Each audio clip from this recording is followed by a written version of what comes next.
Alam niyo ba na kailanman ay hindi papasok sa kaharian ng langit ang gumagawa ng kasinungalingan? Narito ang tatlong mahalagang mensahe ng Diyos sa mga sinungaling. Una, hindi mo malilinlang ang Diyos. Siya ang nakakita ng lahat.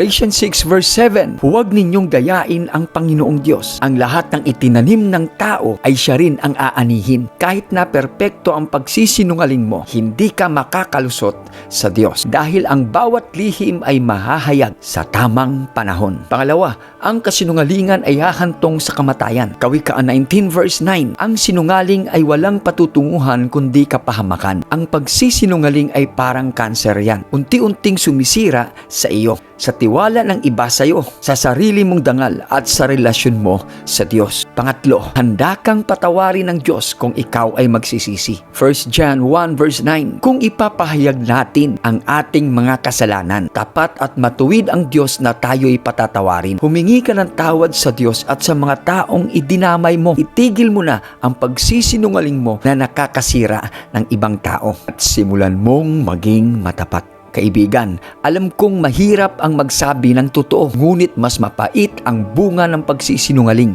Ang Diyos natin ay Diyos ng katotohanan, at kapag pinili mong maging matapat, ikaw ay laging nasa panig ng Diyos. Kung sang-ayon ka, type amen, follow and share. God bless.